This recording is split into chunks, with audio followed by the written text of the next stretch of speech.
Hey guys, what's going on? It's Verbal, and that means it is Sunday night, and it is the third episode of FNG. I've got my boys TryHard and Larry Legend, and for the first time ever, we have a guest host. And well, we have a good buddy of all of ours who we all seem to know very well, but of course, that's because of his internet stardom. Ons1augh, thanks a lot for joining us, buddy. Yeah, no problem, man. Glad to be here. Yeah, good to have you. So, TryHard, Larry, how are you guys doing? Excellent, man. My Patriots won. They almost gave me a heart attack, but I'm good to go. Can we not talk about NFL this week? Because like the fucking Vikings have killed me this week. I'm done. I'm almost done with NFL at this point. Hey, I'm glad Reggie Wayne had a solid game. He's on my fantasy team, so that was all I was see, fantasy football. We should have put that down. Is a thing to talk about. I feel like my fantasy, like I've only been playing fantasy 2 years now, so this is like I'm brand new. I grew up in England, so to me it's I have no effing clue what I'm talking about, and I'm running 3 teams, and the best team is in I think 8th position or maybe like 9th position out of 12 in all 3 leagues. Oh yeah, wow. Really? My team is dominating right now, to this week anyway. Do you guys play in money leagues, or is it just for fun and pride? No, it's just for fun. A group of like 12 of us, 12 guys. Yeah, that's usually better than money, to be honest. There is no way I'd put money on it. Like you wouldn't have a hope in hell of putting money on that. No way. Yeah. Well, I haven't played this year, but in my heyday, I played I think 15 teams max at one time. I was playing with 15 different fantasy football teams. Oh yeah. Yeah. Good. Okay. How do you keep all that straight? Actually, it's pretty easy because football's you just go week by week. But like I try to do baseball and basketball, and that's like every 4 hours. So. Oh yeah, basketball is crazy, dude. I've tried to do basketball a couple times and can't. Yeah, it's ridiculous. You don't have the time. I don't know how you have the time for it. I mean, I like to play video games. I got a kid, so I mean, I got to play dad every now and then. Jesus. Yeah, you wouldn't have time for that. So wait, TryHard, do you do this for like hockey? Do you play fantasy hockey? Yeah, that's what I was gonna say. You guys are talking about like football and basketball. I'm Canadian and it snows like 9 months a year. All I do is play hockey on my spare time. Like I just got back from a hockey game, so yeah, that's basically what we do. Like we have hockey pools, just like you guys in football and basketball. But yeah, I'm not too much of a football fan at all. Wow, that's see, someone invited me to go play fantasy hockey this year, and I realized how often you have to set your lineup, and it's not like football where it's like every Sunday at fucking 12:30 you know that you've got like half an hour and get your shit done. Hockey happens constantly. Like there's always something. You have to be checking it every single day. It's horrible. Yeah, that's just like the NBA and Major League Baseball is the same way. Yep. Baseball is crazy though. Baseball, well, I guess basketball too. I think they play more games than baseball though, don't they? Yeah. They play 182, and baseball is 162, I think, or 165, something like that. Ridiculous. See, that's a full-time job. Like, yeah. That's constant. Fans? So you guys are baseball fans at all? Or what? I couldn't hear Baseball that. fans. Are you guys baseball fans? Red Sox, yeah. Now that we're on baseball, I can say fuck the Yankees. Yes, that's right. Well, actually, I'm a huge Yankees fan. Oh my God. I was about to say, I live in New York. Are you trying to pick a fight here? What's going on? I'm just kidding. I'm not a fan. Oh no. It's funny that obviously as a Red Sox fan, it took us 86 years to win another World Series. But the first time we won, I was deployed overseas, and I swore like that day, and to this day I still go by it. If I could guarantee the Red Sox would win a World Series every year, I would deploy every year. No problem, no hesitation. Wow, that is serious. Yeah, it's like it's serious. When you were deployed, were you like on the ground, like I don't know what it's called or what the right term is? No. Action? No, I was in a like a forwarding base, so we kind of hung out there, and everyone where they come to get their supplies and kind of rest or whatever, and then go forward. And I'm not a ground troop. I'm not ground pounding army, but we had a TV and everything, and my boss for those I think it was like 10 days. He let me work the night shift so I could save because it came on at like 3 o'clock in the morning. And there's only 2 of us that were baseball fans. One dude was a Yankees fan, and I was a Red Sox fan. And the first 3 games when they like just murdered us, it was awful. But we came back. So wait, are you guys the type of guys that'll sit down and actually like put on a baseball game on the TV and like literally watch it? Like like you'll sit down in front of a TV and watch baseball? Yeah.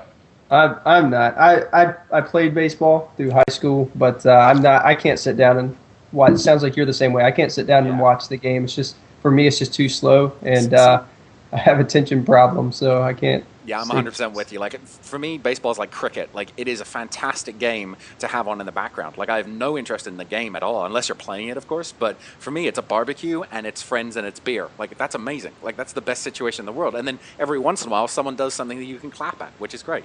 Like, who doesn't like that? I don't know. I can sit down like a lot of people. Can you guys sit down and watch golf? Yeah, Yes, I can watch golf more than baseball. Yeah, I'm kind of that way now. But yeah, I can still sit down and kind of watch both of them. So Because golf kind of has its like highs and lows, I think, more often than a baseball game. yeah, do you play golf? Yeah. Yeah, that's I'm probably not why. Like an avid golfer. I play, I don't know. Go out and couple grab times a year. grab some Yeah. beers and go drive around and run into your buddies with the golf carts. Yeah. Yep, Yeah. I'm the same way. The thing with golf is that it never stops. As soon as someone's guy, like, he'll hit a shot, it'll go right to another guy hitting, like, some other shot. The baseball, they're, like, some guy will hit a foul ball, and then in, like, 2 minutes of, like, two commentators talking bullshit on whatever. I mean, Well, yeah, I think nowadays baseball sucks because no one's on steroids. Like, it's all pitching, and pitching's fucking boring. Like, I remember exactly where I was when Mark McGwire hit 62. Like, I've got Mark McGwire and Sammy Sosa's 60, 62 and 70 or whatever the fuck. No, Barry Bonds hit 70, but I've got like gold-plated cards that mean jack shit now. But those were the heydays. See, that's so uninteresting to me. I couldn't care less right now.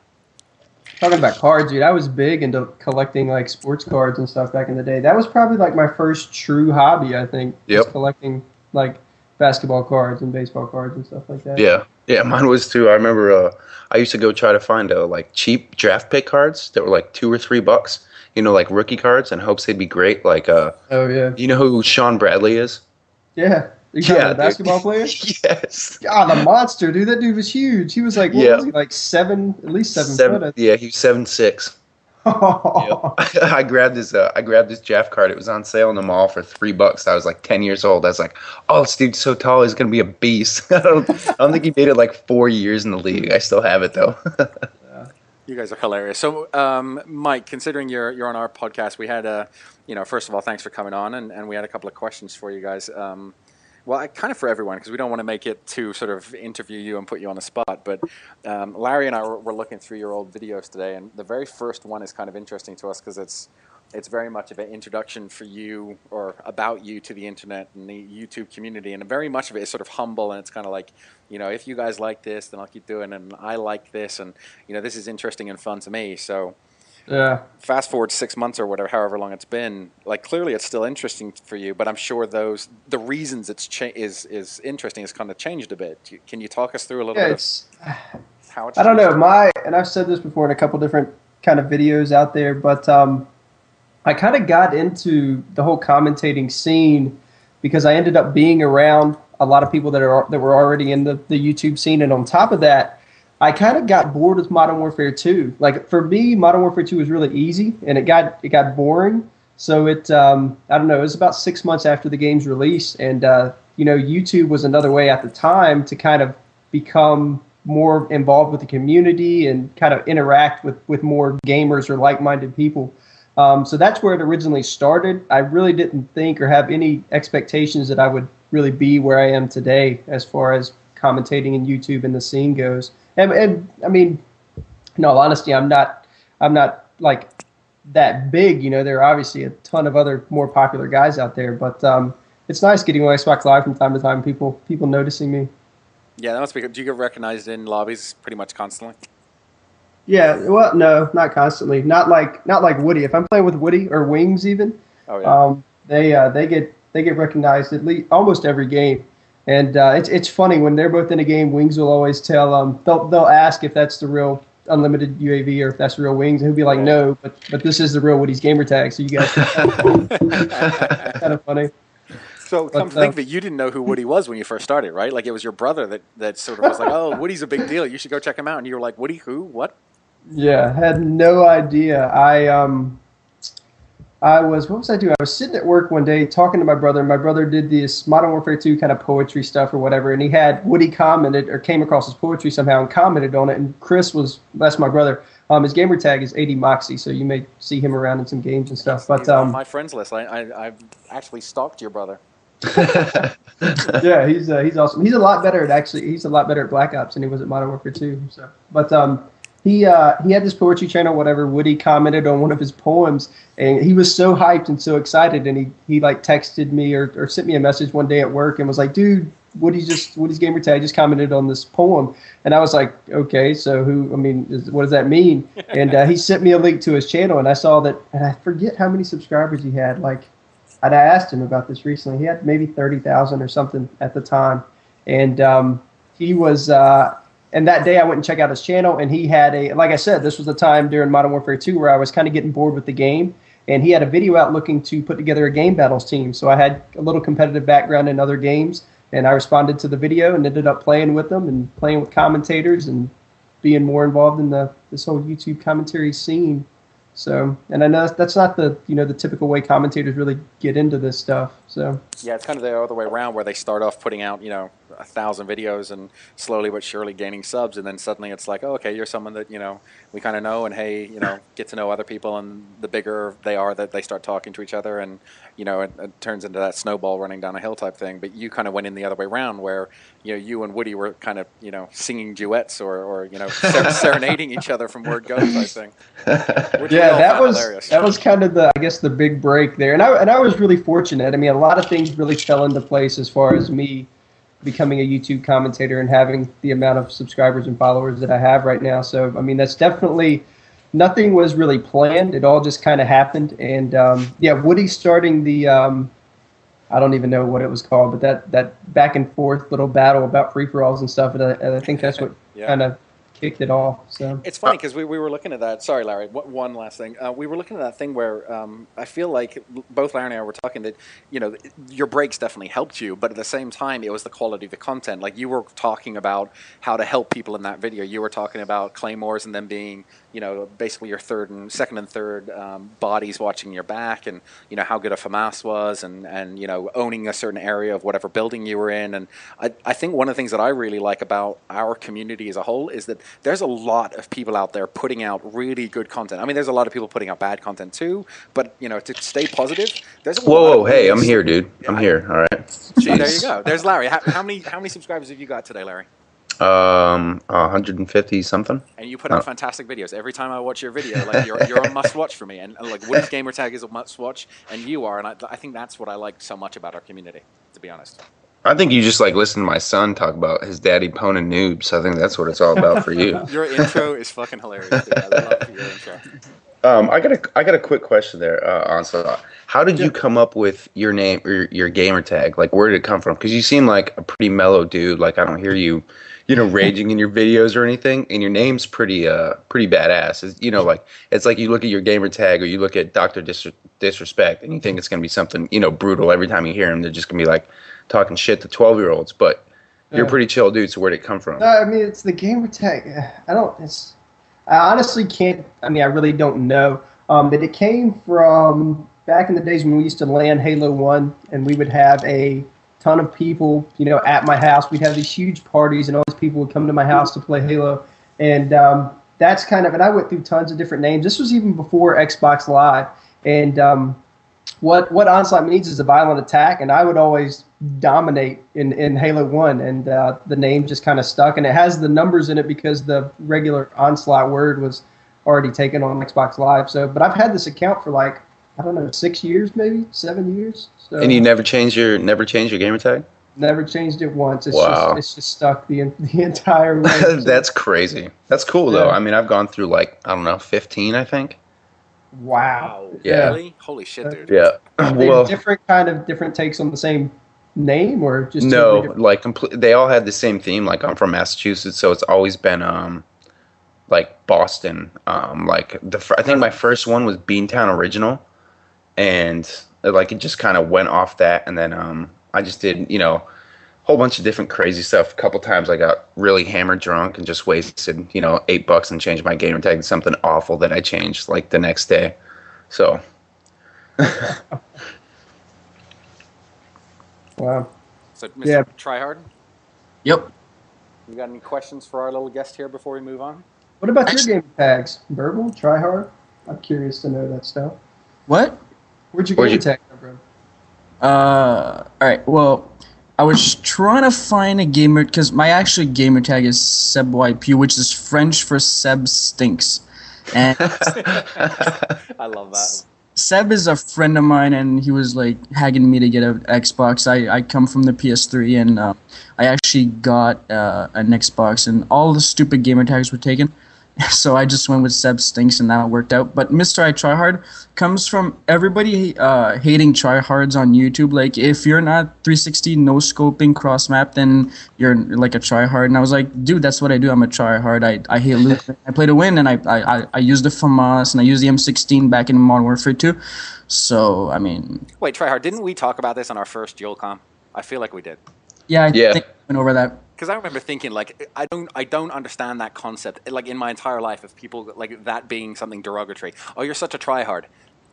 Yes, I want to do well at whatever I'm applying myself to do. If I'm doing well in my personal life or like playing Modern Warfare 2, like, no shit, I want to be doing. How is that an insult? I'm just not following. You know what? That's the funniest thing ever. Is like, oh, you're trying hard. Like, you care about this game. No, I don't care about the game. I mean, I spent $60 on it that I worked for. I didn't have my parents buy it for me, and I'm competitive, so I like to win. So if that's what a tryhard is, then sure, give me that slanderous name. I'm down with that, right? So go on, Larry. Your explanation is so complicated. It's weird. Oh yeah, for my name. Okay. Jeez, where do I go? Okay, so like I said, I'm from Boston. Well, not from Boston. I'm from Massachusetts. I always say Boston because it's just easier to explain it that way than exactly where I'm from. From like 30 miles outside of Boston, a little town called Worcester. And my dad is from New York, but we've lived in Massachusetts for, ever since I've been born. And his favorite basketball player was Larry Bird. Larry Bird's nickname was Larry Legend. Now, a nickname that I go by quite often in real life is Jay.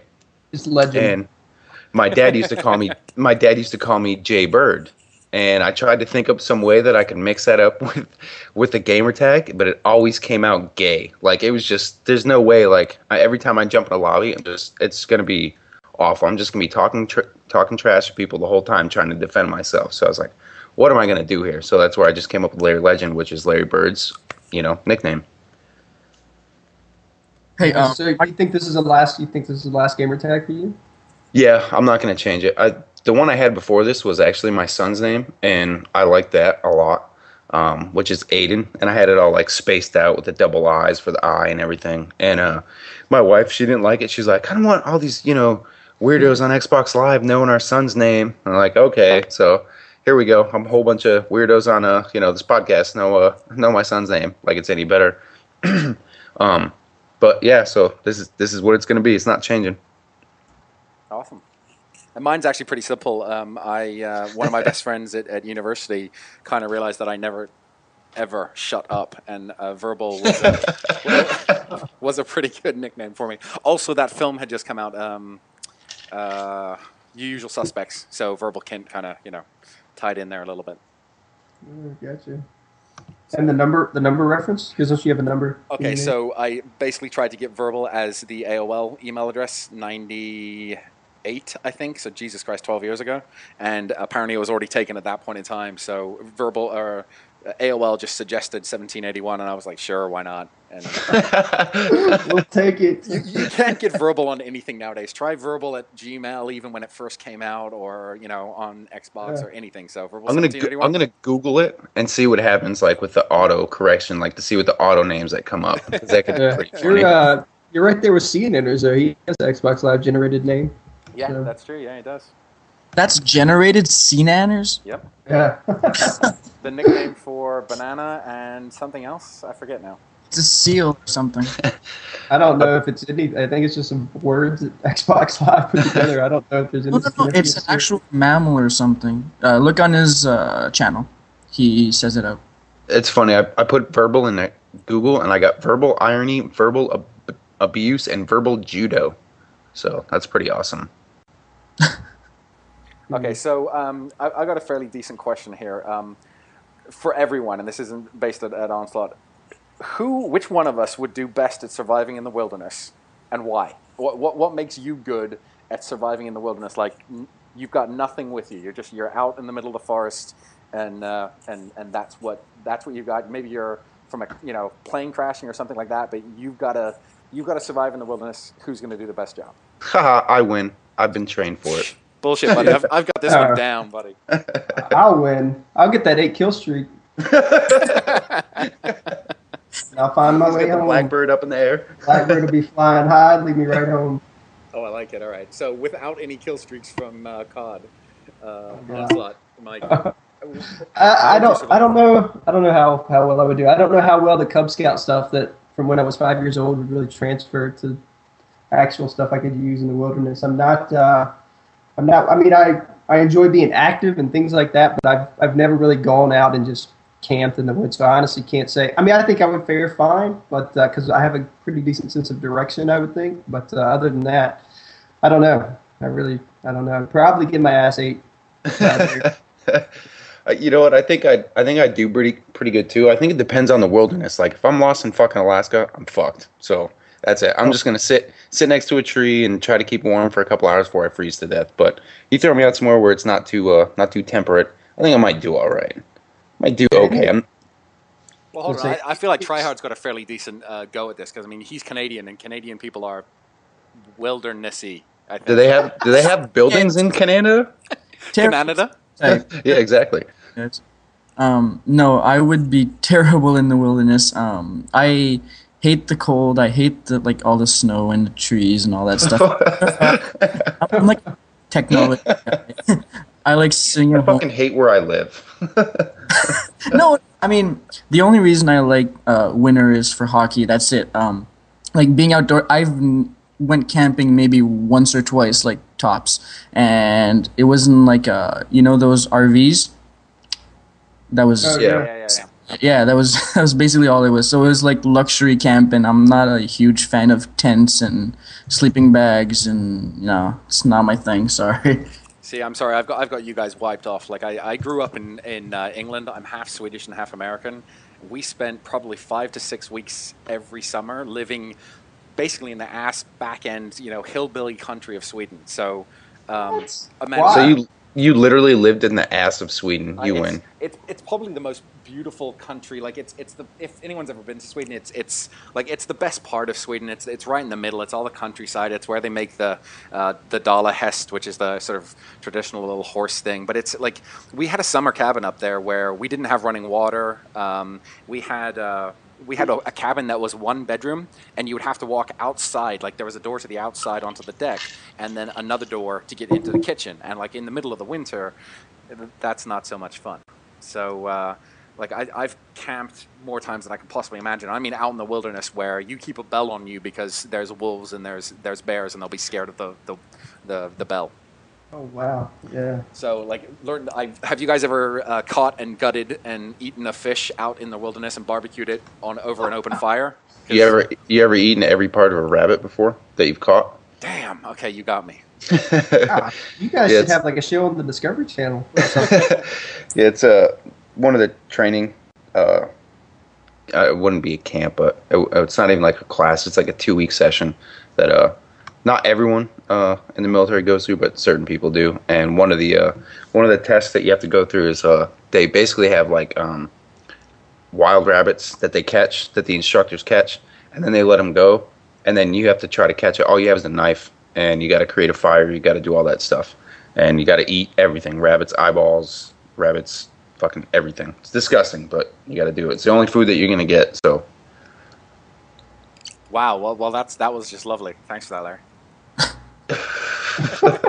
Hey, that's what I'm here for, I'm not you and the bloody ballsack stories and like eating rabbits' eyeballs. I'm done. Like, wow, that's just gross, dude.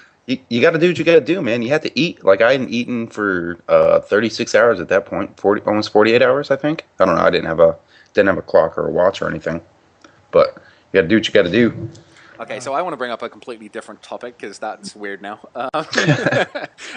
So a buddy of mine who's probably, hopefully, in the stream tonight, and you know, a YouTuber around our size as well, put out a YouTube video the other day talking about his experience with, I think it was either his video or someone else's video, and basically the general maturity of our community and how he was trying to maybe lead a charge or help people understand that there's a way to respond to our videos and to communicate on our videos and to the community at large in a way that is mature, as opposed to something just, you know, very inflammatory. Like I think the example he had given was that he had started a conversation with someone who had just been like, you know, no, fuck you, you suck or something, and it had escalated from there.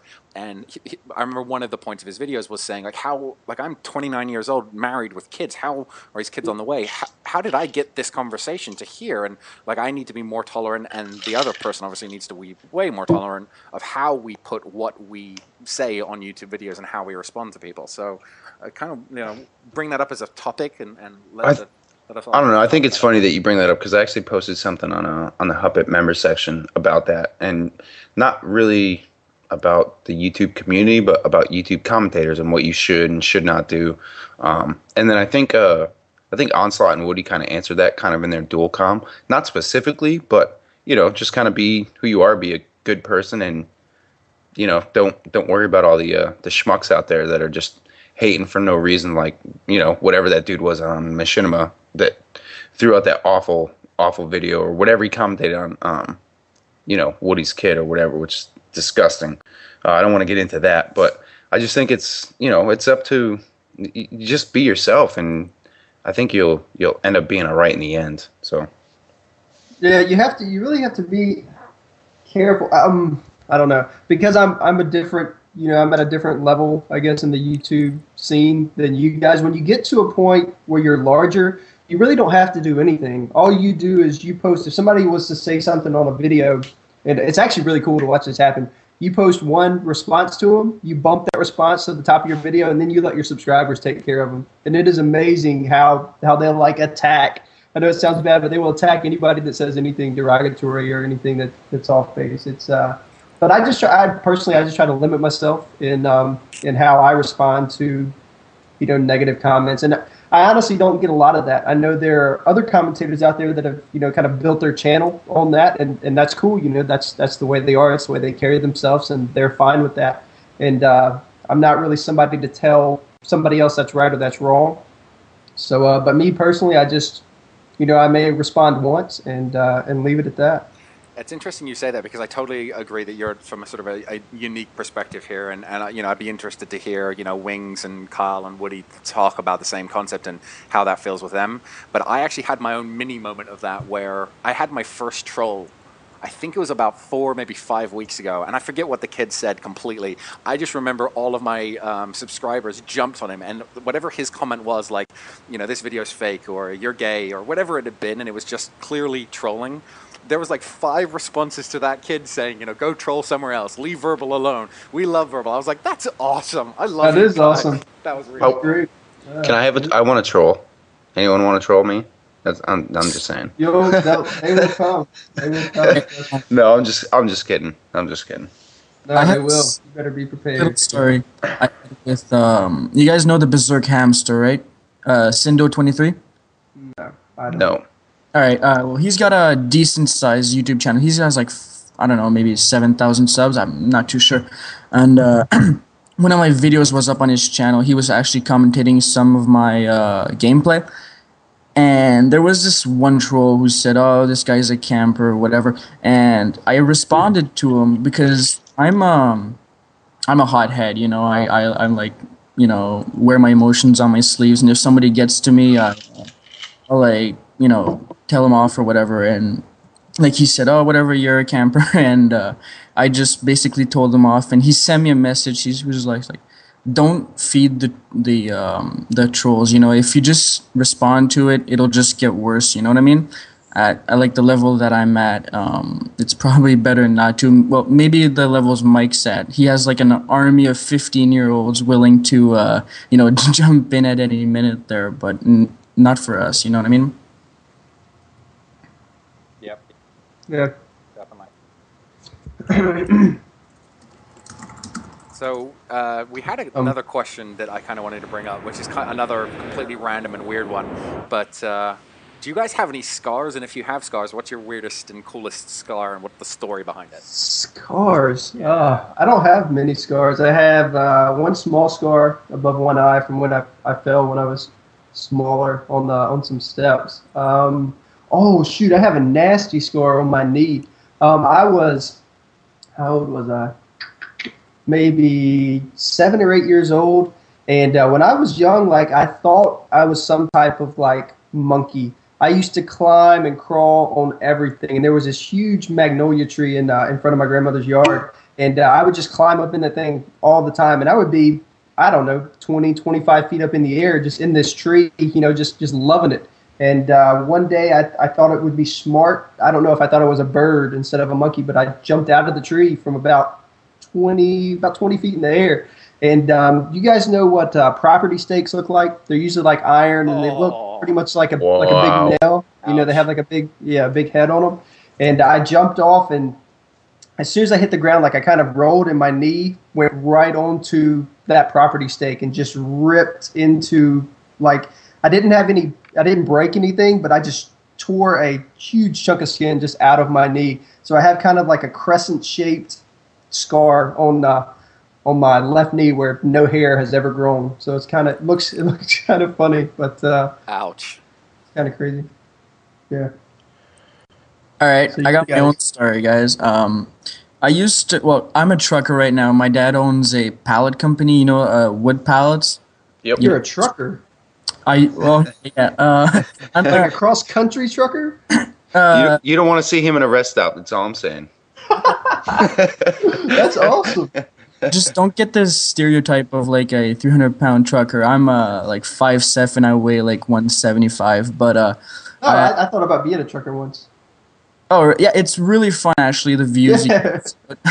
I did too until there was something about Mary and Ben Stiller got caught at that rest stop, and I was like, I'm all set. It's thought it'd be cool to just drive and just see different places, But anyway, all right, back to the scar story. Before I got to be a trucker, I used to repair wood pallets for my dad's business and whatever, and we used nail guns, huge ass nails. They're 3.5 inches, so they're basically the length of your hand, like sideways. I thought you were gonna say something else. Sorry. Yeah, it's the length of what you're thinking, but moving on. I was, I don't know, maybe 14 or 15 years old, and I was working with the nail gun. I worked at a really young age, and I nailed my hand. It went, okay, take your hand and make like a gun sign with your index and your thumb. It went right at the knuckle of your index, and it went out the palm. It was kind of with a weird angle. Oh, shit. Oh, Jesus, dude. Yeah, but like you feel no pain. I just I couldn't move my index at all. So we went to the hospital, and I had to get operated. And I still have a scar to this day, going from my index to like the middle of my palm. It's like one of those, those action heroes who have like crazy scars on their face and they look like a gangster. Well, I have that on my hand. All right. Well, Gosh, dude. Yeah, that sounds like it's like you still have like full dexterity in your finger. Oh yeah, it's no problem at all. They had to open my hand up because it was right through a tendon, but everything works fine. There's just a scar basically, but like feel no pain at all. Like I'm not sure why, because I had to stay at the emergency room for about I don't know, maybe 7 or 8 hours. This goes back to the emergency room discussion we had with Verbal and Mara Dualcom, but it took me about 7 hours because I felt no pain, so there was like no rush to like operate on me. So they asked everybody who was screaming and whining first. Yeah, emergency rooms suck. I've never gone to the emergency room, and I've always felt like shit, or it's been something serious, and I really will sit there for 2 hours before I go anywhere. The key to that is to absolutely lie, and even if you have a fucking headache, you say that, like, when they give you that pain level question, whether it's 1 to 10, you say it's a fucking 10, and you feel depressed, and you're thinking about walking out. And if you say you're depressed and you're thinking about walking out of the hospital, I guarantee you're going to get in within 30 minutes because they're like, fuck, we can't have this dude go kill himself because he's got a broken finger. Wow, Larry. Dude, I have a 2-year-old, man, so I've been to the hospital quite a few times, so I know exactly what to say. You could say you have like an airborne disease or something, and everybody's going to get it if they don't take it. Yeah, like I got bit by a monkey walking down Main Street, and I might have Ebola. Exactly. Wow, my scar story is gonna be absolutely lame in comparison to a monkey biting you with like Ebola. I'm screwed. My best story, I don't know. I got my appendix out like 3 days before my family was taking us to Hawaii one time, which kind of sucks. But the scar story, like it's a scar on my belly, no big deal. But I did go out for one of my first ever long bicycle rides with my uncle when I was, I want to say like 9 or 10, and we live on a lake, or our summer cabin is on a lake out in the middle of nowhere in Sweden, and like around the lake is probably what 12 13 kilometers, so what is that, like 7 to 8 miles, something like that. And him and I were going to bicycle around the whole thing, and there's ups and downs, and it's all gravel roads. There's very little of it that's paved, and we got pretty much equidistant on the other side of the lake, so we were as far from my cabin as we could possibly be. And we come to the top of this one long ass hill, and it's got, you know, big ass, not boulders, but you know, the sort of the stones that you don't want to be falling down and sort of riding all the way down the damn hill on. I came back and I was just one big bloody mess from head to foot, and it was like on my forehead, on both arms, my elbows, my knees, everywhere. It was just dripping with blood, and I've still got scars on one elbow and one knee from that are like, not to the extent that Mike was just talking about, but still pretty bad. Like yeah, not fun. All right. Well, my scar story isn't really like that painful or that awful, but I use it to its utmost advantage as possible. When I was in Worcester, you know, like a chain link fence, how it's got those twist iron points at the top of it. When I lived there, we had one of those fences along our backyard, and we had, you know, guardrails on our windows because it was obviously a quality place to raise a family. And excuse me. I was walking along this top wall, and that's where that chain link fence was, and the twists were actually bent down from people stepping on it, probably me, and it was just bent down at a complete 90-degree angle. And I was walking, and it hooked into the my top left shoulder, like interior of my shoulder, next to my pec and my shoulder where they meet, and it just tore this like gaping hole. And my dad wanted to take me to the hospital to get stitches, and I was like, no, it doesn't hurt, you know, it looks kind of gross, but whatever. And it healed up to this pretty nasty scar. And when my parents divorced and I moved, I went to live with my mother and my brothers. We moved from Worcester, Massachusetts down to Connecticut, which was a much more rural area. And it was just like, I don't know, coming from a really public setting and taking a city bus to school, not a public school bus or anything like that, going to a real rural setting, all I did was just change my story and say that I got this in a knife fight, and it was easy money. That's all I have to say. Easy money. I'm a badass. Exactly. Yeah. I have one other one I want to throw out there, and I forgot about this one. This isn't as big of a scar, but if you have kids, never let them play baseball with you know, a steel or aluminum bat and a basketball. Okay? 'Cause I thought that would be a good idea once again when I was younger. Sounds like a YouTube video.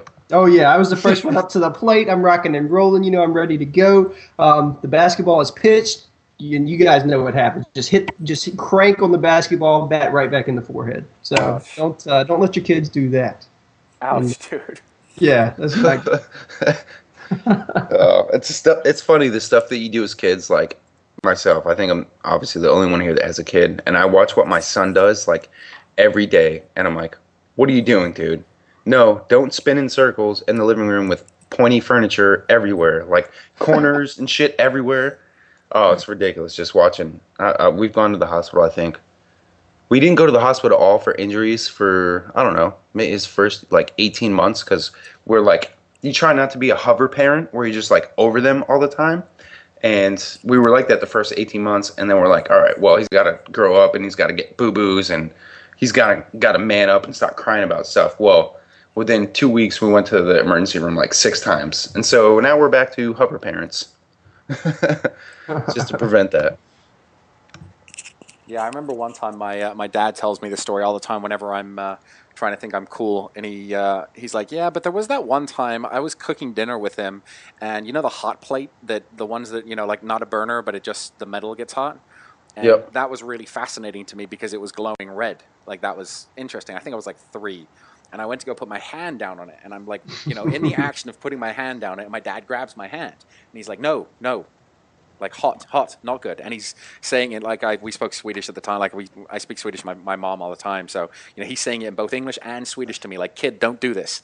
And of course, like a minute goes by and he's stirring eating the macaroni or something, and I put my hand back down on it and he grabs it again. And I swear to God, he says that went on like 10 times, and eventually I was just destined obviously to get past him, and I did. And I don't remember doing it, but I sure as hell remember afterwards and sitting there just like my hand was like this alien being all of a sudden, just like screaming, burning with pain. Oh, it was horrible. Yeah, how do you remember anything when you're 3? Like, I don't remember. That's where I'm throwing out the bullshit flag, because first of all, I don't know how you remembered that, and B, did they have hot plates in BC? Because I'm just saying, Verbal, I'm just saying. That is right. Verbal, you're of the Woody persuasion.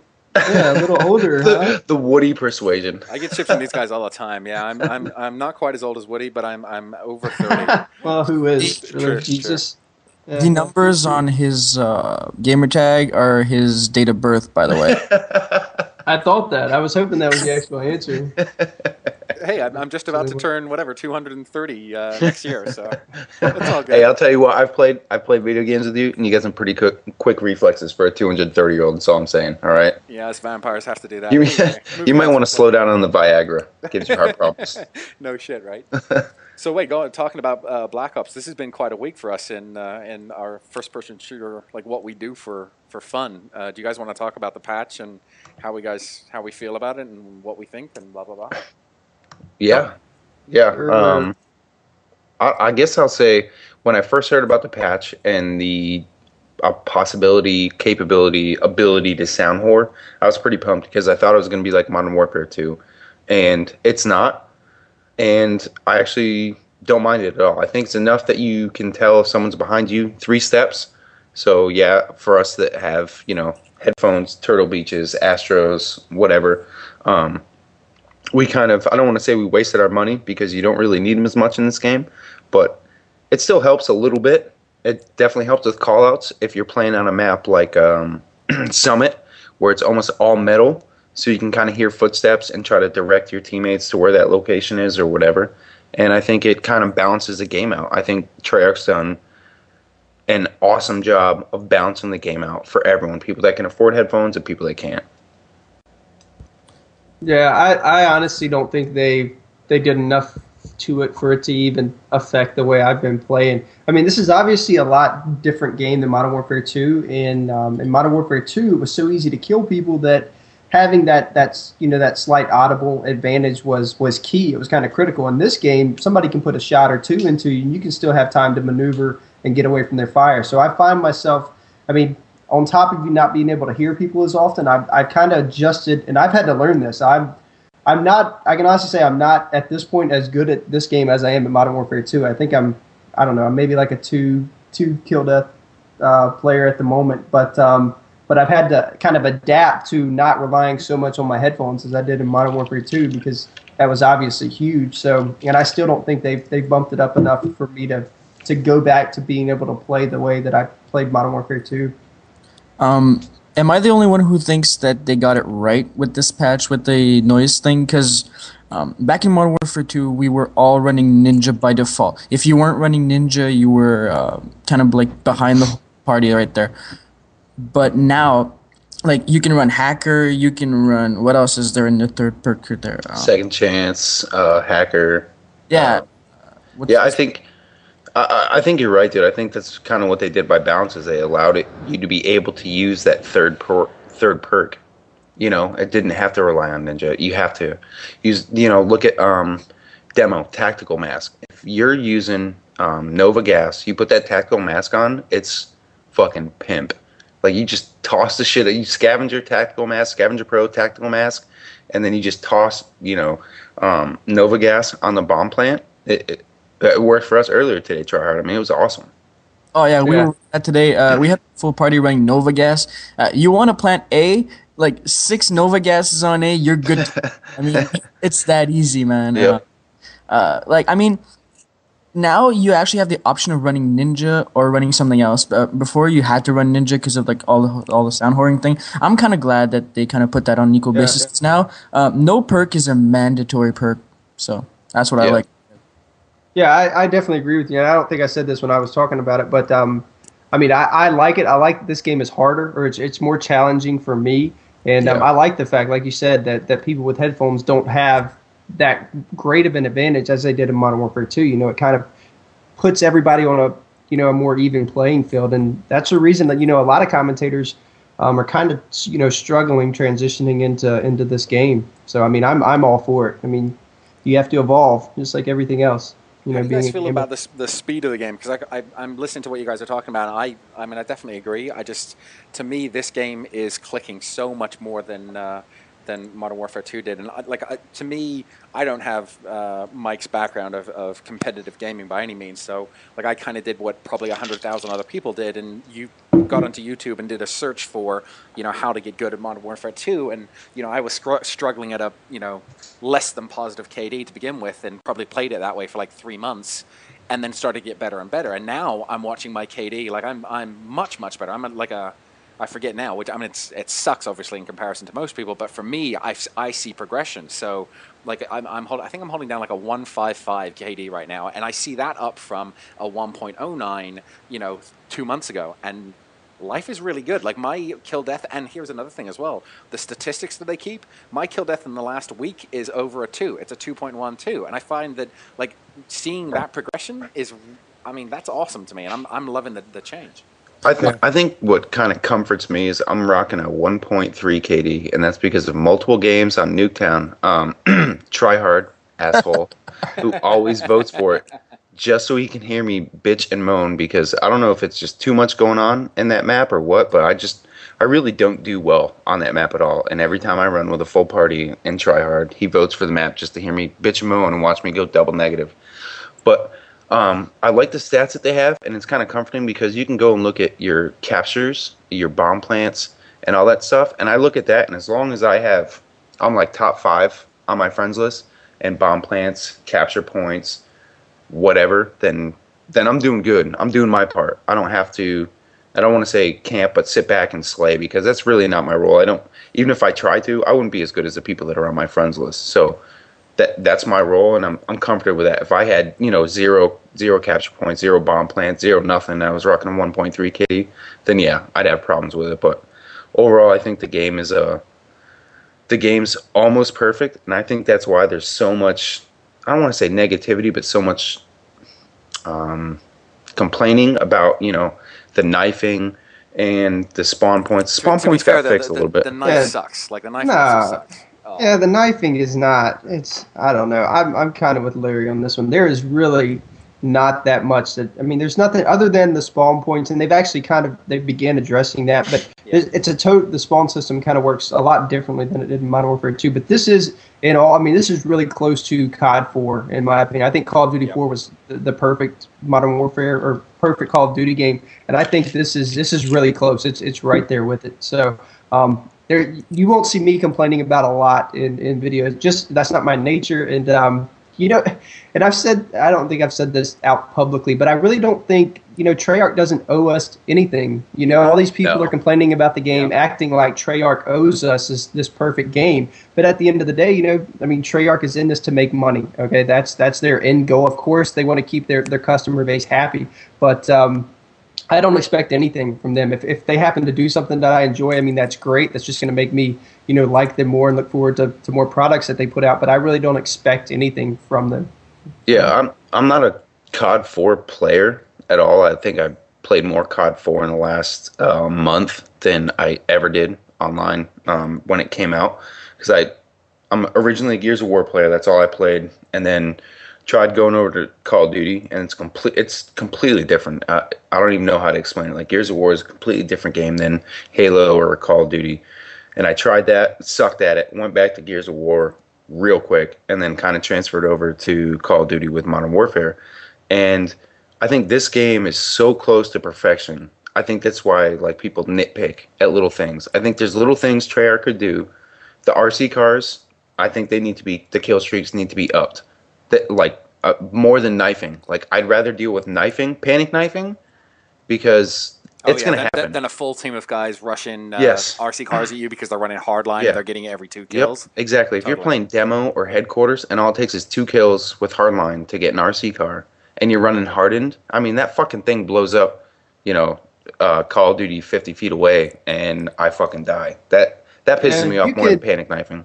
But you can hear it. I mean, it says when it's inbound, then it even tells you, when it's close to you, And if you, as you learn the maps, you'll learn when there's a car. I mean, when they're inbound, first of all, you need to just pay attention, make sure you're somewhere where you can get elevated or somewhere where he's not going to see you.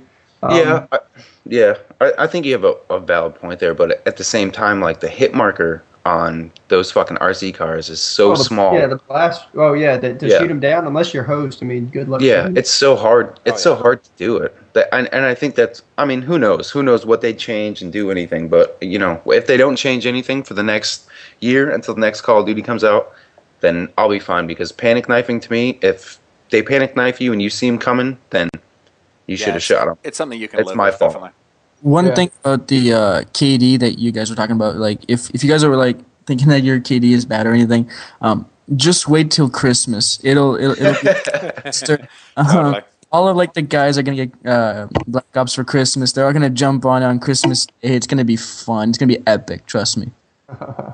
It's funny. So, give you guys a bit of background. I think you guys already know this, but I work in the advertising industry, and I'm not going to say exactly who I work for because I don't think I'm allowed to. But we do actually have the Activision account, and I'm kind of with Mike on this in terms of they've done what they needed to do. They put out a game, and we love that game. If they do something extra now and care about us enough to patch it, then or patch something that we feel is wrong with it, that's I don't know.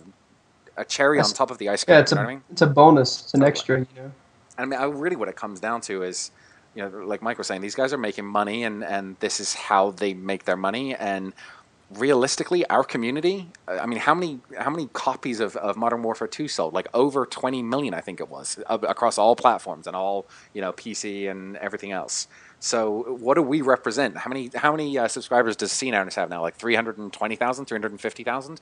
So we probably don't even represent 1%. Like we're less than 1% of the people that play their game. And we just happen to be vocal because we have YouTube channels, but that doesn't mean that we represent anything that they should be paying attention to. So, back to Mike was saying there, it's the cherry on the top of the ice cream. Yeah. I don't think that they can please us because like you said, Verbal, we are like an elite like minority.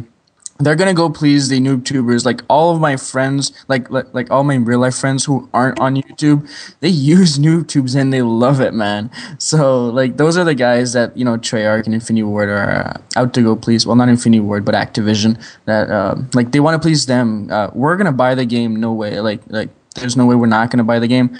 And like all of my friends, they're all like on the bubble. If the game is fun, blah blah blah, and the game is fun for them if they had shotgun secondaries and noob tubes and all of that other stuff. So I think we're just in for it, and like there's nothing we can do about it. We just have to like persevere, I guess. I don't know. Yeah, I'm kind of with you there.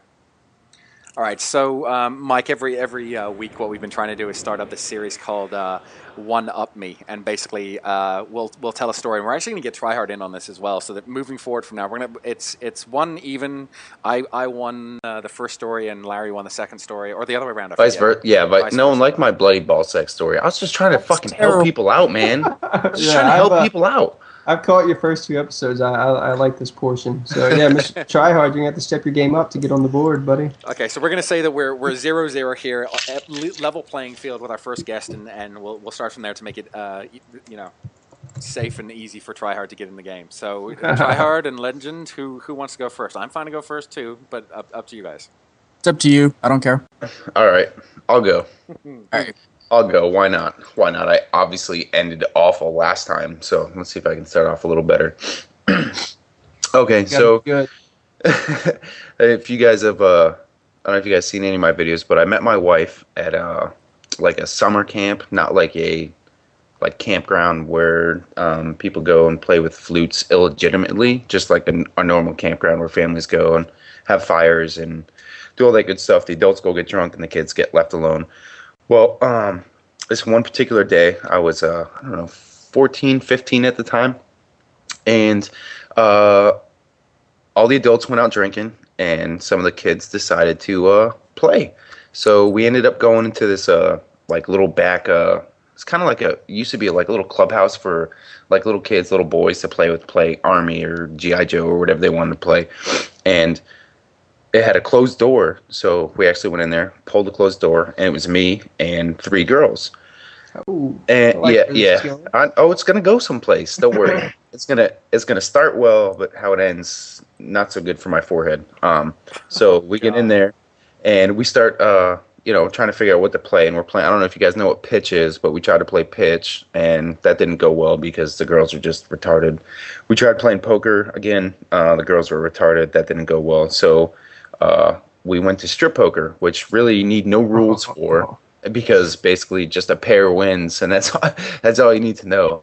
And so we start playing that, and I'm doing fairly well at the start.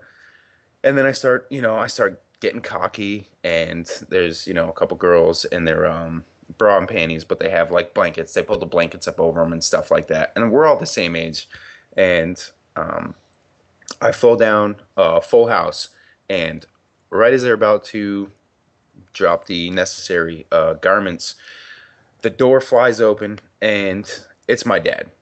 Ooh. And ouch. Yep, he Nice. rips me out of there. And I'm the type of person that I wouldn't want to say that. I guess as a leader, there's 2 types of personalities in this world to me. There's a leader personality and there's a follower personality. And I'm the type of leader personality. So if people are doing something wrong, if I'm part of that, then I'm the problem. And that's how my dad treated me. So he yanked me out of the little clubhouse, sent me on my way. So I'm, streaking off to my house, got my boxers on, grabbed all my clothes, trying to throw stuff on, hop in my bed. I know my dad was wasted, so I was like, all right, hopefully he's just going to come back. He's going to be calm, going to go to bed, no problem. He comes in the door. I hear him walk past my bed, and he goes and lays down. And this is like a small trailer, so there's like 20 feet between beds, between his bed and my bed. And I'm laying there, and I'm like, oh, all right, I'll just have to deal with, getting bitched at tomorrow. And I'm right about to nod out. 20 minutes goes by, and my dad, I guess, just couldn't take it. Gets up, walks out to me, puts his hand over my face, and I was 14. I was 14 at the time, and so I was like 5'6", something like that. Like I'm 6'1" now, but I was like 5'6". Puts his hand over my face. He was 6'3", 240. Hand over my face, and just starts pounding me in the forehead because he knew the marks wouldn't show. Oh. And that's how it ended. And I play strip poker with those girls again. That's for sure. How old were you again? I was 14 or 15 at the time. Man, why did he not like that? Because my dad grew up in a like with my brothers. I've got 2 younger brothers. My 2 younger brothers, my dad was their best friend. Like they'd go out and like they'd do shit illegal. They'd do illegal shit. Go break into cars or something. Come back and tell my dad and be like, "Oh, ha ha ha, that's funny." But when I was growing up, he'd beat my ass for it. So I don't know, just the way it goes. Wow. All right. Who's up next? I'm next. Go for it, man. All right, this is my first one-up story because I was the judge before Mike got on, but I'm gonna start this one in style. It's not I'm a part of it, but it's more about my friend. We're gonna call him Tommy. That's his real. I really don't care. But all right, I just turned single. I'm 18 years old, and I just got off of a long relationship, like a 4-year-long relationship with this girl I met, like my high school sweetheart. But anyways, I'm kind of like depressed and everything, and I decided with 3 of my other buddies to go to Mexico to get over the thing. So we decided to go to Cancun. If you guys have ever been to Cancun, it's epic. It's just like crazy. They have like a motto there, like they sell shirts like what happens in Cancun stays in Cancun. And all right, so here's a little bit of Cancun. Tommy also got dumped. I forget what, like maybe 2 weeks before. He wasn't even supposed to come. But anyways, we're at this pool, like we have this fine hotel. It's like a 4-star thing. It's epic, and we're by the pool. We're getting drunk. Like we're all 18, 19, 20 years old, and we have so much fun. But there's one kid who's with us. He's also 18, but he looks really, really young. And we used to call him Pinky because we had bought this suit for him. It's like a pink child suit, but it fits on him really, really tight. And he's like a string bean, right? So it's like it's terrible. It's like a pajama for like a 15-year-old girl, and you made him wear that stuff around the pool all day. And anyways, there was this. How could I say this? Maybe okay. Woody's not in the stream anymore. Mature woman. She was about 40 years of age ish, and she also came from Quebec, so she spoke French, right? And we all spoke French as well. And her husband's right there, and her husband's not like the attractive type at all. He's more like 250-pound, like 5'7" trucker, right? Oh, he's a pair. Yeah, kind of. He's by the pool bar, and he is drunk as fuck, right? And he's like hanging over the pool bar, but she's drunk, but she's the horny drunk that's good. All right, so she has this thing for Pinky, right? And she keeps on calling him out. She's like, hey, Pinky, come here, blah, blah, blah. And, okay, at this point, we're all doubting Pinky on being straight, right? Because we've never seen the girl, and he's kind of like the reserve type. And we're telling him, we're like, go get that girl. She's not fine. She's like a 7 out of 10, right? But she's 40 years old, right? So it's pretty goddamn good for a 40-year-old. I'm not gonna lie. I mean, that's the big thing. I know. Anyways, so we're like pushing Pinky in the right direction, right? But he has nothing to do with it. So my friend Tommy, he's like the clown of the whole group, and he's like, I'll do it. I don't care. And so he goes up, and he's dressed as Spider-Man because we have these costumes or whatever. What? Yeah. Where does that come from? Spider-Man. Are you sure you're not at Comic-Con? No. Seriously. Picking on like 80-year-old grandmas in the casinos in Vegas? Quickly off track. I used to go to car shows a lot. I've like modified cars, and I have a modified car company. Like other story. But anyways, we used to go to car shows like for like 12 hours like every weekend, and it was really long, so we got costumes and got drunk and had a lot of fun there. But anyways, he had this Spider-Man costume that he like picked up. Anyway, he was wearing that around the pool. It was this really, really tight Spider-Man costume that showed everything. But anyway, so he was like drunk with the Spider-Man costume, and this so he goes up to this mature woman, and he's talking blah blah blah, and nothing comes of it, right?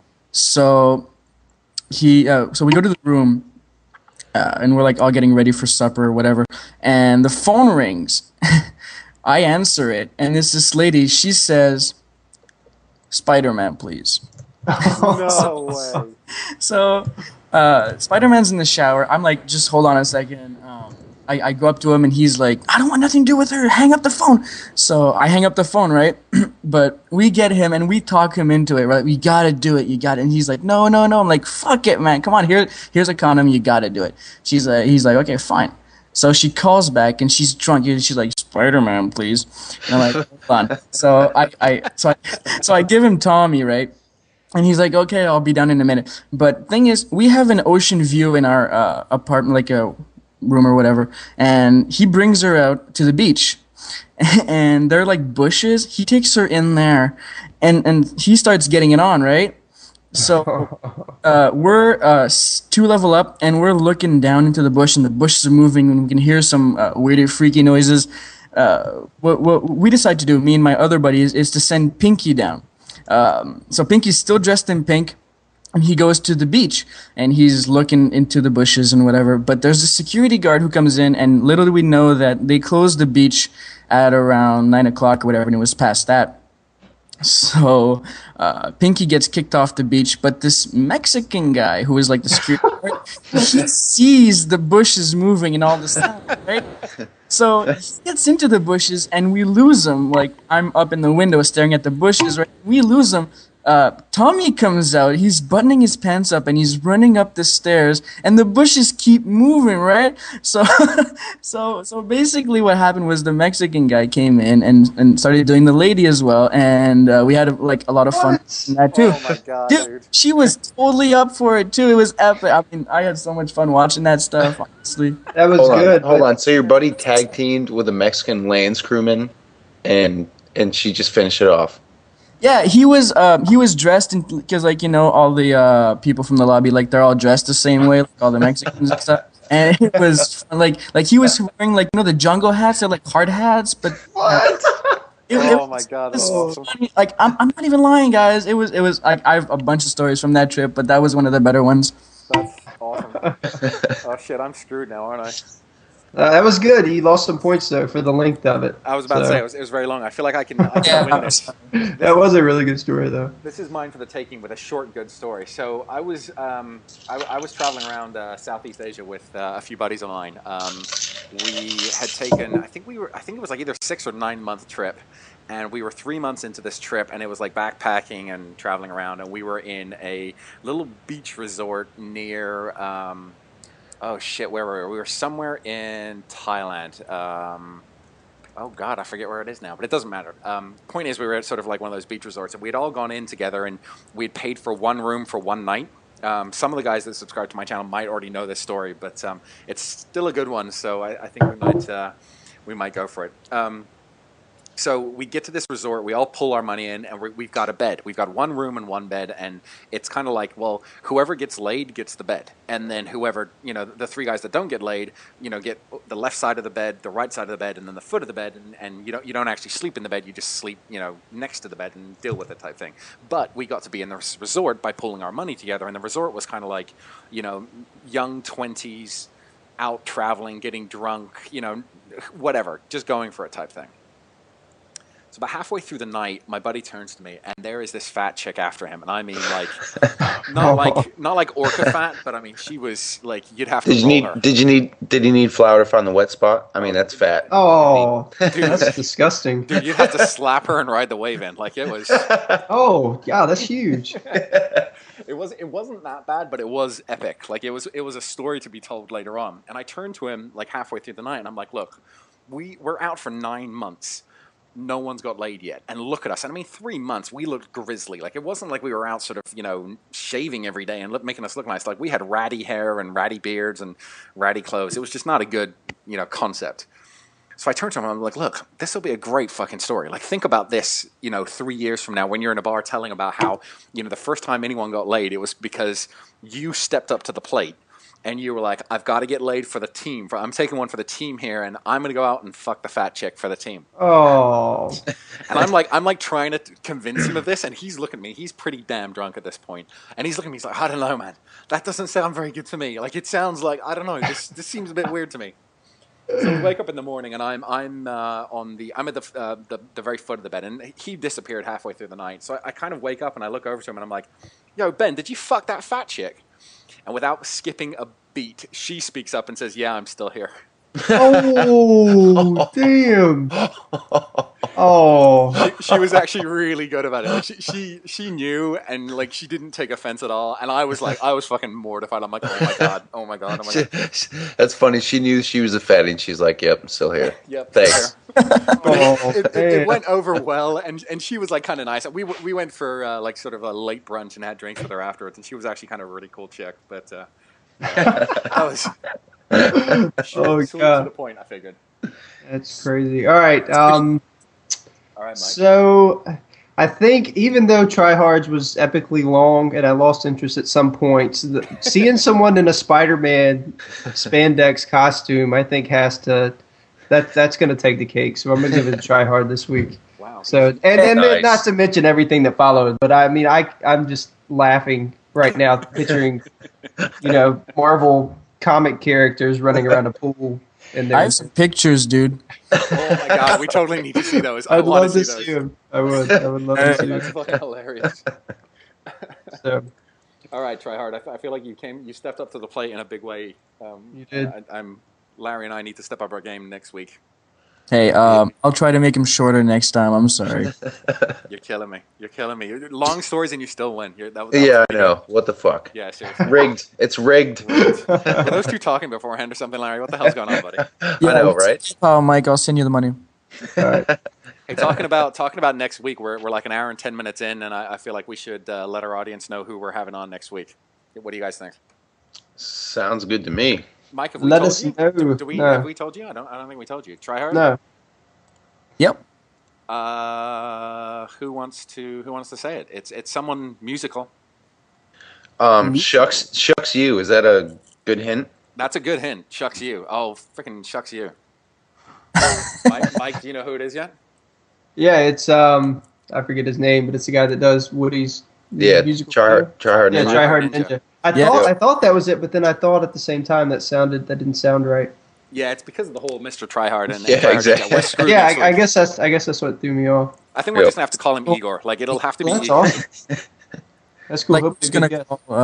like, am I gonna be TryHard? Is he gonna be TryHardNinja? How's that gonna work out? I think You're we should going to just call him be Igor. Seb Stinks.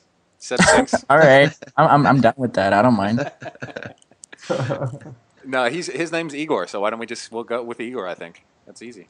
You know, Oh, he yeah, lives that- right next to me. He lives in freaking Brooklyn. Like I can see his apartment from here more than likely. What? Oh. It, Yeah. it doesn't surprise me that you probably have a telescope out of your 360-degree window. So that's all I'm saying. Larry, why would you not have a telescope? And if you had my apartment, why would you not have one? Explain that to me. Because I don't want people to see me jerking off to them in their apartments. That's all I'm saying. That's fair enough. So to explain for everyone else, I live in the financial district of Manhattan, and I live on the 40th floor of an apartment building. So my views are relatively decent. Yeah. I'm kind of like Kyle and Woody rolled up into one, I feel. He's tweeted his view before, and it's like breathtaking. Honestly, like he Yeah. can see. I think you can see Times Square, right? No, I can't see quite Times Square, but I can see all the way north. I can't quite see the Chrysler Building because I'm the view just doesn't work. But I Basically, you can can see see everything in Brooklyn. France's underpants, is what he's saying. Pretty much, yep. Okay. Compared to my view, I see trees to my right, trees to my left, and a river behind me, and a street in front of me. It's terrible. Yep. I see the Hudson. The Hudson's out there. I see that. Does that count? Not so much. Mine is a small river full of crap and debris. It's not that. All right. So Is that where you go to the bathroom, TryHard? No, but my bathroom exits to there. Well, I'm just saying. I know you're in Canada, so I don't know if you have, running water and stuff. So. Now, what's this with picking on fucking Canadians? And Hey, dude, I got fucking bloody ball sacked for a week, so I'm gonna pick the shit on Canada. All right. you chose that story. Dude. That was nuts. yeah, that's true, man. You kind of built your own grave there, so you made your bed, sleep in it. All right, so I guess the next thing to talk about is something that we always kind of cover is weird / funny stories. So the first funny story, which kind of lead us into a possibly epic discussion, is basically this teacher got caught banging her student. And it started off, the kid was a football player, and he got hurt, and she went to visit him in the hospital, and she was like, "Oh, you look so sad in your hospital bed. I'm gonna, have sex with you." That's kind of how it all let off. And my question is to you is like, obviously that's looked down upon, it's frowned upon because a 25-year-old can sure take advantage of a 16-year-old male. But if I was that 16-year-old male, I would not be talking to the cops. I'd be keeping that shit under lockdown. Like, Was he the one that said something? Yeah, he talked to the cops. What did he say? Like, what did he say? Yeah, he basically what he did is he told him the story. Like, it's how everything works out with every dude that ever gets caught. Like, I don't know what the cops say to him in the interrogation room to scare him enough to try to say something, but he basically busted it out. Hey, yeah, we've been having intercourse, and the first time was in the hospital when he was healing from a football injury, and then after that it was in hotel rooms where she had. And it was mentioned in the story, discount coupons. Like, really? Does it matter if she had discount coupons or not? Wow. That's Man. fucking awesome. What you got to think something had to happen, for him to. Does it say what happened for him to come out? No, it didn't say like why he got or if he got arrested or why he got arrested. It doesn't say anything like that. It just says she got busted for, banging this dude. Okay, so from Mike, I've posted the link to the article on the smoking gun, and for you guys on the podcast or listening live or wherever you are, if you go to thesmokinggun.com and search "hospital sex with student sinks teacher," that's the story, and she's actually. I'd hit that. I'm sorry, Yeah. she's not that bad. Like Yeah, I throw it at her. Yeah, she's not horrible. She's kind of, I don't know. frumpy. I Oh, feel she she's looks- frumpy. She looks kind of sketchy. Yeah, well, it's probably because she's been crying for 6 hours because she got caught fucking a 16-year-old. Probably. It looks like she took like her arrest photo like topless. Oh, actually, Hey. if you read the thing, it actually says that she's pictured in the arrest photo after a prior drunk driving arrest. So this girl's like clearly top person. She's down to get down. You know what I'm saying? Nice. Wow. Yeah, that's kind of weird. Oh, geez. And the last one is basically what happens is this dude in Pennsylvania where they have a whole bunch of Amish people, and if you guys don't know what Amish people are, they kind of hang back by themselves. They make butter and shit by themselves. They do it all themselves. They build their own houses. Like they can Yeah, give they a don't fuck about. use electricity, right? Yeah, they don't use electricity. It's kind of like a religion for the most part. That's kind of how I look at it. But, you know, that's what they do. They build their own houses. I mean, they're all separate from society. They're all closed off. And so these guys are going through town in their buggies. I guess every now and then they go out and, go to buy the latest, Jay-Z CD or whatever the fuck they're doing in town. And they're going out, and this guy, for whatever reason, sober, drunk, it doesn't say in the story, but he sees them and decides to expose himself to them. And he doesn't just expose himself to these poor Amish people in their buggy, like their horse-drawn carriage. He, gets out of his car and simulates masturbation to these poor fucking people. Oh. So, yeah, that's the story. Repeatedly, right? Like this was Yeah. like a serial. That's what he did serially. Yeah. Like he did this multiple times. Yeah. What's wrong with you? Wow. No wonder why these people sit back in the country and make their own fucking butter, so they don't see this fucking weirdo beating off in Main Street. Yeah, no shit. Oh yeah, but by the way, guys, like being a trucker and all, you see a lot of people doing a lot of bad things in their cars. I'm just saying. I mean, I don't know if you guys have done it. I'm not judging or anything, but I get some pretty weird views every now and then. Oh, I bet you do. I've actually got a buddy. I've recently, well, not recently, but in the last 2 years, I've changed my career field in the military, and this guy was driving to Texas from Ohio. He's like one of my good friends, and we actually created like a super bet on this dude. But he's driving from Ohio to Texas, and he had 24 hours from the time he left to the time he arrived in Texas to get to the class. And he's like a nymphomaniac, so he beat off like 4 times in his car while moving to get to Texas. So Ridiculous. yeah, tell me that's not a fucking problem, dude. We took a bet. That's a serious problem. We took a bet while he was there. Like, I think we'd known each other for 2 or 3 days. Like, a whole bunch of us got together to have a barbecue because we couldn't have family there. You know, it was just whoever was in your class is kind of who you become friends with. And we all went out and started a barbecue and, cooked a whole bunch of food and stuff. And we started talking about it. And he, busted it out and was talking about it. Like, he has no shame whatsoever. No shame whatsoever. So we took a bet from the time that he started driving to the time that we ended class, how many times he'd, I guess, I don't know how you paraphrase this, rub one out in 56 Nice. days. And I think everyone threw in $20. So we had there was 25 people in our class. And we only had 13 throwing on the bet that we knew wouldn't report us to anyone bigger than us and get us in trouble. And it was 124 times in 56 days. And the winner won 240, I think, and second place won whatever the change was. But yeah. Wow. Yeah. Amazingly, this got awkward again with Larry telling stories about penises. Okay, I've got a completely another weird and cool one. Do you guys know, I mean, you obviously know the actor Wesley Snipes, right? Yep. So do you know that he has been convicted of tax evasion and has been facing jail time for the last 2 or 3 years? Yeah, Yep. forever. Yeah, I heard He about is that. actually going to jail. He's finally going to jail. He's been told by the U.S. Bureau of Prisons to report immediately to begin his 36 months sentence. Oh Dude, wow. how Seriously? sucky would that be to be in the shower and like, oh, fucking blades in here. Yeah. Fuck. How long can they keep a fucking vampire in prison? You know, he'll be out in no Those time. skills, yeah, he's done.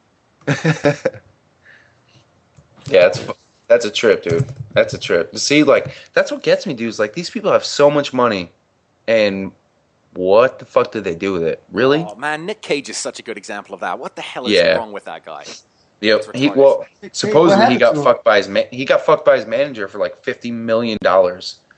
Like these people get money, and I mean they're just normal people. You know, it'd be like giving me $50 million.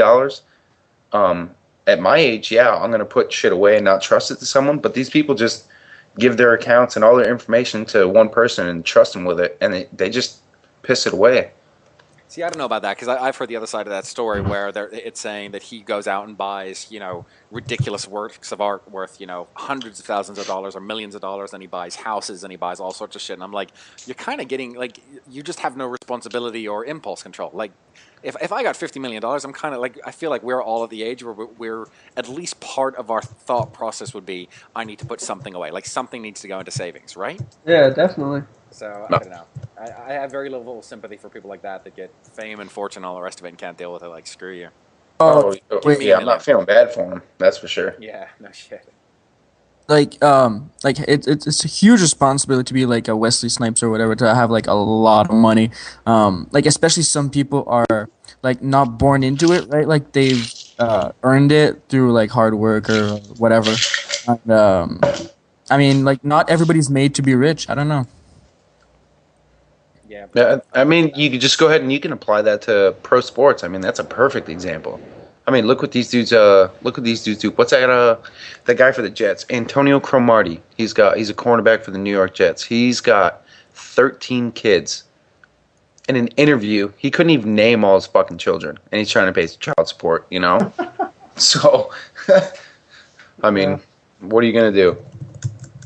Yep. I'm kind of with you. So, guys, we're at an hour and 20 minutes. I feel like that was a pretty good podcast. Is there anything else you guys want to bring up before I end this up or finish this up? Yeah. I do actually. I'm just really happy there were no bloody ball sacks in this podcast. That's all I have to say. Yeah, I'll second that. But I still can't get the mental image from last week's podcast out of my head. So Yeah, I'm never going to get that one out of my head, let's be honest. That's just gross. That just means we're gonna have to have something special next week. Yeah, I feel like we need to step it up a bit now that TryHard's won the first round. Yeah. Oh, I'll have some epic shit for sure. All right, guys. I kind of feel that all of the one-ups are going towards sexuality and nakedness. I'm not sure. Well, maybe we should try some other subject, like have like a subject base. I don't know, maybe something like that. Or have rules around it or something where you're not allowed to bring up Yeah. alcohol for one story. You're not allowed to bring up, penises, Well, Larry. what the fuck? Then I'm just gonna have to judge forever. This is bullshit. let the guest come up with a topic or something. There we go. That's a Yeah. good one. At a time. Yeah, we could do that. Awesome. Well, Mike, thanks a lot for taking the time to chat with us for an hour and a bit. And Yeah, appreciate it, man. like Mike Yeah. says, we will catch you guys on Xbox Live. We'll do. Awesome, guys. Thanks, guys. Yeah. Later, guys. Later, guys. Have a good one. Peace.